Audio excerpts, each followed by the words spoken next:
Part 1 में हमने हड़प्पा सभ्यता के बारे में जाना था कुछ कुछ। आज हड़प्पा सभ्यता में जो महत्वपूर्ण स्थल है उसके बारे में जानेंगे। सबसे पहले हम लोग गुजरात के बारे में जानते हैं, जहाँ पे 4 महत्वपूर्ण स्थल है। तो ये गुजरात का मैप इस तरह से है, जो सबसे ऊपर वो धौलावीरा, फिर सुरकोटदा, फिर लोथल और फिर रंगपुरा। ठीक है, गुजरात में ये 4 महत्वपूर्ण स्थल है। तो सबसे पहले महत्वपूर्ण स्थल में जानेंगे कि धौलावीरा में क्या मिला, सुरकोटदा से क्या जानकारी मिलती है, लोथल से क्या जानकारी मिलती है और रंगपुरा से क्या जानकारी मिलती है। ठीक है, तो सबसे पहले धौलावीरा के बारे में मैंने लिख रखा है पहले से ही। धौलावीरा जो है, धौलावीरा गुजरात के भुज में पड़ता है, गुजरात के भुज में पड़ता है। ठीक है, और किस नदी के किनारे है, लूनी नदी के किनारे। धौलावीरा गुजरात के भुज में पड़ता है, किस नदी किनारे है, लूनी नदी किनारे। यहाँ से क्या प्राप्त हुआ, विशाल जलाशय और अद्वितीय जलादोहन प्रणाली। और एक और पॉइंट इसमें 2021 में विश्व विरासत सूची में धौलावीरा को शामिल किया गया। ठीक है, तो धौलावीरा के बारे में 4 से 5 बातें याद रखनी है हम लोग को। ठीक है, कि धौलावीरा कहाँ स्थित है, गुजरात के भुज में, लूनी नदी के किनारे है, विशाल जलाशय है, यहाँ पे अद्वितीय जलादोहन प्रणाली है और 2021 में विश्व विरासत सूची में इसे शामिल किया गया। ठीक है, सबसे पहले तो हम लोग ये याद रखेंगे गुजरात में कितने महत्वपूर्ण स्थल है हड़प्पा सभ्यता के, तो 4 है, धौलावीरा, सुरकोटदा, लोथल और रंगपुरा। ठीक है, उसके बाद धौलावीरा के बारे में फैक्ट याद रखेंगे जो मैंने याद करवा दिया। दूसरा है सुरकोटदा। सुरकोटदा भी कहाँ है, गुजरात में ही है।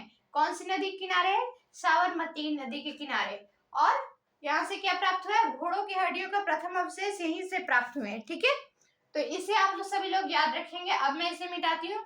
अगला हम लोग पढ़ेंगे इसमें लोथल। ठीक है, लोथल के बारे में जानकारी लेंगे कि लोथल में क्या क्या है।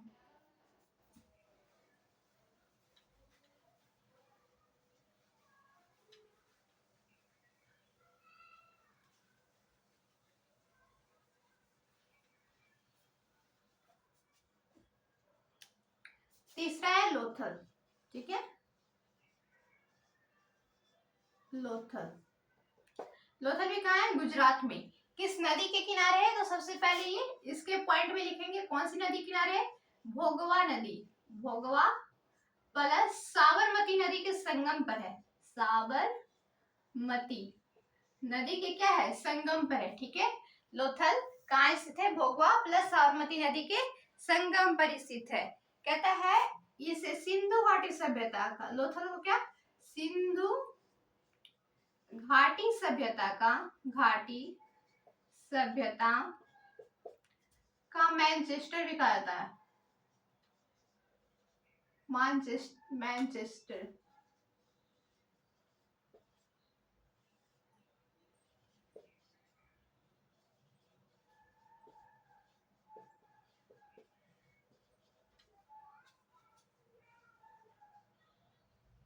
ठीक है, लोथल कहाँ स्थित है, भोगवा और साबरमती नदी किनारे। कौन से राज्य में, गुजरात में। सिंधु घाटी सभ्यता का मैनचेस्टर भी कहा जाता है।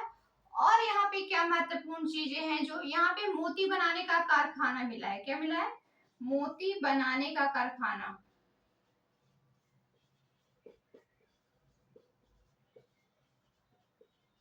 ठीक है, एक और पॉइंट याद रखेंगे, मोती बनाने का कारखाना है सिंधु घाटी सभ्यता का मैनचेस्टर है। यहाँ पे युगल सावधान भी मिला है, युगल सावधान। ठीक है, युगल सावधान मिला है। और समुद्री व्यापार का महत्वपूर्ण स्थल है। और क्या है, समुद्री व्यापार का महत्वपूर्ण स्थल है।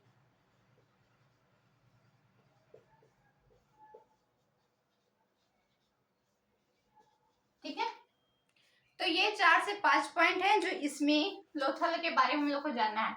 अभी मैंने एक बार फिर से रिवीजन कराती हूँ। गुजरात में महत्वपूर्ण स्थल कौन कौन से, धौलावीरा, सुरकोटदा, लोथल और रंगपुरा। ठीक है, धौलावीरा के बारे में हम लोग ने जान लिया, धौलावीरा में हम लोग को क्या क्या मिला। ठीक है, उसके बाद सुरकोटदा के बारे में भी हम लोगों ने जाना कि सुरकोटदा में क्या क्या मिला है, और लोथल के बारे में भी जाना। तो धौलावीरा के बारे में पहले रिवीजन करेंगे। धौलावीरा में क्या क्या मिला है, धौलावीरा किस नदी पे है, लूनी नदी पे। ठीक है, यहाँ पे अद्वितीय जला दोहन प्रणाली मिली है और 2021 में इसे विश्व धरोहर सूची में शामिल किया गया। ठीक है, फिर आए सुरकोटदा। सुरकोटदा किस नदी पे? साबरमती नदी। सुरकोटदा, सुरकोटदा से क्या मिला है? सर्वप्रथम घोड़े के अवशेष प्राप्त हुए हैं। नेक्स्ट में हम लोग पढ़े लोथल। लोथल कहाँ है? गुजरात में भोगवा प्लस साबरमती नदी के संगम पर। सिंधु घाटी सभ्यता का मैनचेस्टर भी इसे कहा जाता है।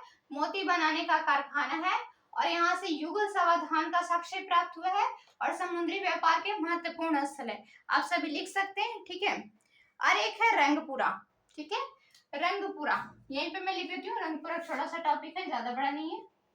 रंगपुरा, रंगपुरा में कुछ खास मिला नहीं, लेकिन रंगपुरा के बारे में जानकारी मिलती है कि जो रंगपुर है वहां पे पूर्व हड़प्पा काल और विकसित हड़प्पा काल, ठीक है, वह दोनों का जो विकसित हुआ है उसका साक्ष्य मिला। ठीक है, रंगपुरा से क्या मिला? पूर्व हड़प्पा काल और विकसित हड़प्पा काल के साक्ष्य मिले हैं। अब मैं इसे मिटाती हूँ।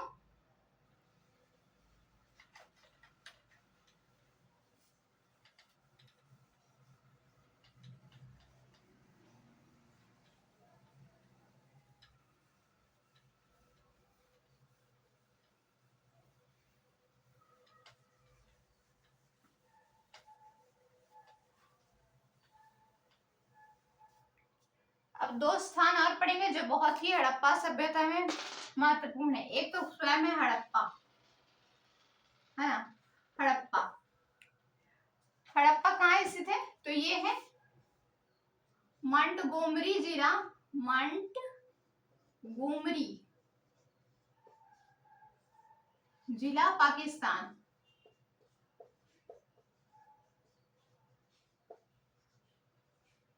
कौन सी नदी पे? रावी नदी पे। कौन सी नदी पे? रावी। ठीक है, रावी नदी। ठीक है, एक चीज और याद रख लेते हैं साथ में, रावी नदी का उद्गम स्थल क्या है? आप लोग के लिए क्वेश्चन है, मैं कुछ देर बाद बताती हूँ। रावी नदी का उद्गम स्थल,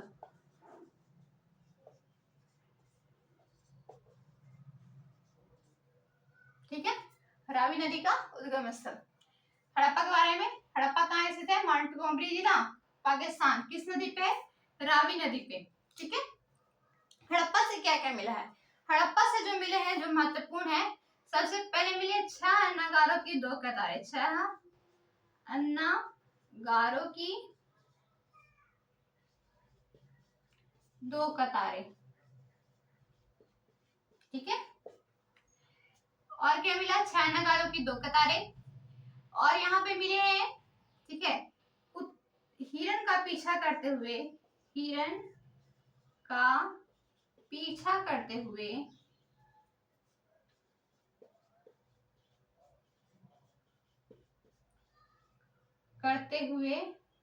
कुत्ते की कांस्य प्रतिमा, कुत्ते की कांस्य प्रतिमा। जैसा कि मैंने पिछले क्लास में, क्लास 1 में बताया आप लोग को कि यहाँ पे ये कैसी सभ्यता थी? कांस्ययुगीन सभ्यता थी। तो कोई भी चीज कांसा का मिल सकता था यहाँ पे। ठीक है, हिरण का पीछा करते हुए कांस्य प्रतिमा। नेक्स्ट क्या मिलता है? लकड़ी की ओखली में, लकड़ी की ओखली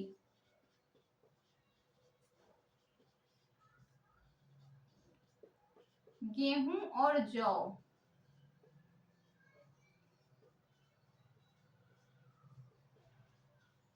ठीक है, ये भी यहीं से मिलते हैं।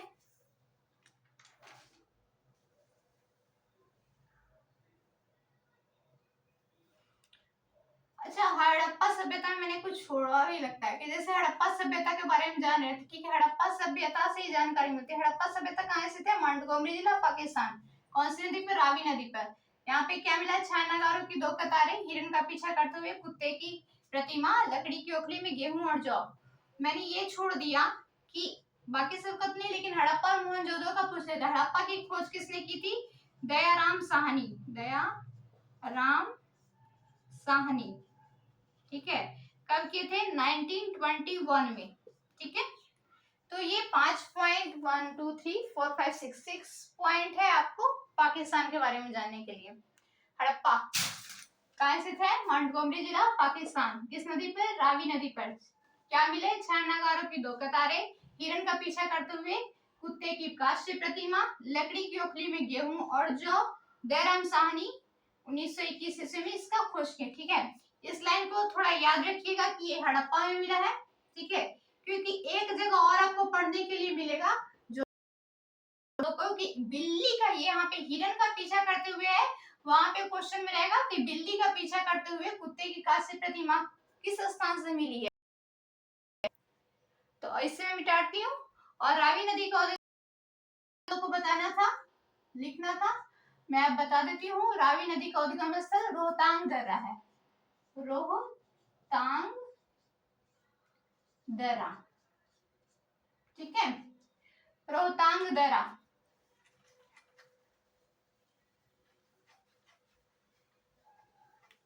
रोहतांग दर्रा कहाँ पे है? हिमाचल प्रदेश में। कहाँ पे है? HP। मैंने कल भी एक बताया था, कौन सा, जहां से चेनाब नदी की शुरुआत हुई थी, बाड़ा लाचला दर्रा, है ना। और ये है रोहतांग दर्रा, दोनों को दोनों कहाँ है? HP में है। ठीक है, रोहतांग दर्रा से 2 नदियां निकलती है, एक है रावी और एक है व्यास। ठीक है, किसी को दर्रा नहीं समझ में आ रहा होगा, दर्रा का मतलब क्या होता है, तो ये समझिए कि जब दो पहाड़ों के बीच एक पतला संकीर्ण रास्ता, जिसमें हम लोग जैसे कि कोई वैष्णो माता जाते हैं या फिर कोई भी ऐसा पहाड़ी स्थल पे जाते हैं या फिर राजगीर जाते समय ही मिलता है, जब दो पहाड़ों के बीच का पतला सा संकीर्ण सा रास्ता हो जहाँ पे एक सिंगल लाइन गाड़ी चल सके, उसे क्या कहेंगे हम लोग? दर्रा कहेंगे। ठीक है, दर्रा और घाटी में अंतर है, इसलिए याद रखिएगा दर्रा और घाटी अलग अलग चीजें हैं। दर्रा किसे कहेंगे?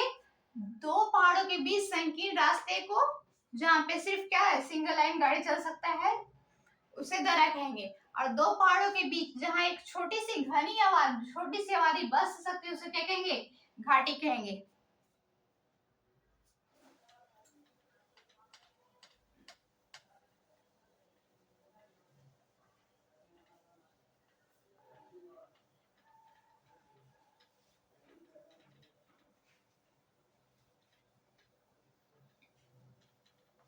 अब आइए एक दो और पढ़ते हैं आज। एक है मोहनजोदाड़ो। क्या है? मोहनजोदाड़ो, ये भी काफी फेमस है, मोहनजोदाड़ो।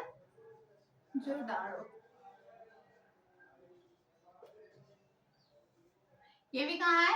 ये पाकिस्तान के लड़कना जिला में है। कहाँ है? लड़कना जिला पाकिस्तान।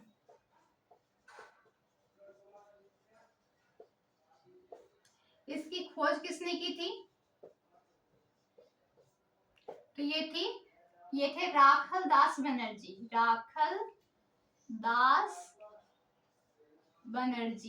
ठीक है, इसकी खोज किसने की थी? राखल दास बनर्जी। कब किए थे? 1922 ईस्वी में। ठीक है, नेक्स्ट पॉइंट, किस नदी पे है? सिंधु नदी। किस नदी पे है? सिंधु नदी। ठीक है, अब यहाँ के महत्वपूर्ण जो कार्य हैं, स्थल हैं, वो क्या क्या है? या इसे मृतकों का टीला भी कहा जाता है। क्या कहते हैं? मृतकों का टीला। नेक्स्ट पॉइंट में मृतकों का टीला, और इसको बृहत स्नानागार यहाँ पाया गया है। बृहत क्या हो गया? बृहत स्नानागार। ठीक है, और क्या यहाँ से मिला है? बृहत स्नानागार, नृत्य करती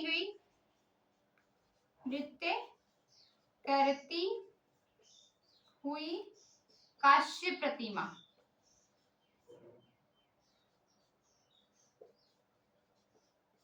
अच्छा, मैंने यहाँ पे करती हुई लिख दी, इसलिए मुझे लड़की और लड़का लिखने की जरूरत नहीं पड़ी। ठीक है, नृत्य करती हुई कांस्य प्रतिमा। ठीक है, और यहाँ से तो ऐसा कुछ नहीं मिला है। ठीक है, जो मेन पॉइंट है जो एग्जाम में आएंगे वो यही है। ठीक है, तो ये याद रखिए। मोहनजोदाड़ो के बारे में क्या क्या याद रखना है? मोहनजोदाड़ो कहाँ स्थित है? लड़कना जिला, पाकिस्तान। खोज किसने की? राखादास बनर्जी। कब की? 1922 ईस्वी में। कौन सी नदी पे? सिंधु नदी। ठीक है, इसे किस नाम से जानते हैं? मृतकों का टीला। अन्य नाम क्या है? मृतकों का टीला। और यहाँ क्या मिला है? बृहत स्नानागार, जिससे कि मैंने कल आपको पढ़ाया था कि हड़प्पा सभ्यता या सिंधु घाटी सभ्यता को धर्मनिरपेक्ष सभ्यता भी कहा जाता है। उसका एक मेन कारण ये भी है क्योंकि वहां पे बृहत स्नानागार मिला है, ठीक है, और एक नृत्य करती हुई कांस्य प्रतिमा मिली है, ठीक है। अब तक इसे लिखना चाहे तो लिख लीजिए, मैं मिटा रही हूँ।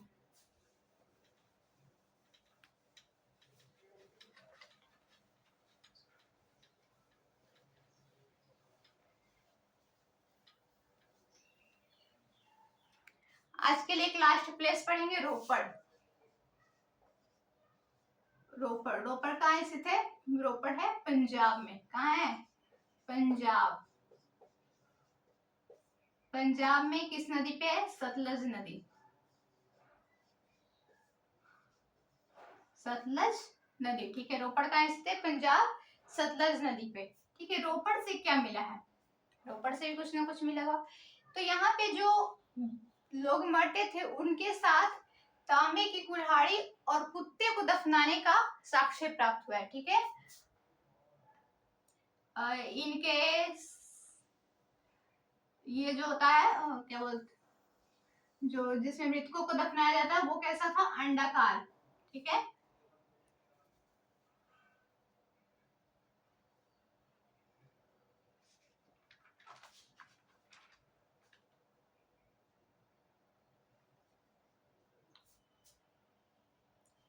मानव के साथ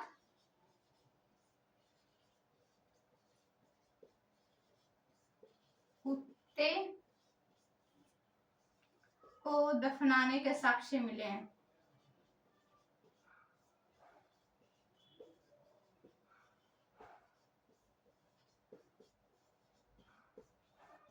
ठीक है, नेक्स्ट पॉइंट में क्या आएगा?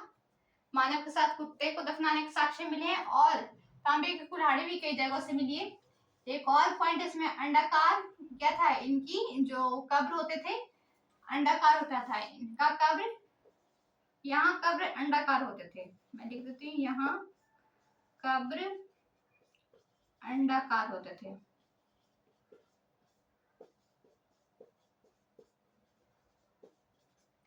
नेक्स्ट पॉइंट पे लिखेंगे आजादी के बाद, है ना, हमारा देश कब आजाद हुआ? 1947 में। हमारा देश 1947 में जब आजाद होता है तो आजादी के बाद, आजादी के बाद खोजी गई पहली साइट है ये, पहली साइट, ठीक है। आजादी के बाद हड़प्पा सभ्यता में खोजी गई पहली साइट है, ये है पहली साइट, यानी हड़प्पा सभ्यता में खोजी गई पहली साइट। लेकिन एक क्वेश्चन यहाँ पे और बन सकता है ना कि आजादी के बाद सर्वाधिक कहाँ खोजी गई, है ना? तो सर्वाधिक जो खोजी गई है, सर्वाधिक साइटें खोजी गई, सर्वाधिक साइट या सर्वाधिक स्थल गुजरात में खोजे गए हैं। कहाँ खोजे गए हैं? गुजरात। इसको भी याद रखिए, सर्वाधिक स्थल कहाँ खोजे गए? गुजरात में, ठीक है। हड़प्पा सभ्यता आज के लिए इतना रहने देती हूँ, कल हड़प्पा सभ्यता आप लोग का कंप्लीट हो जाएगा।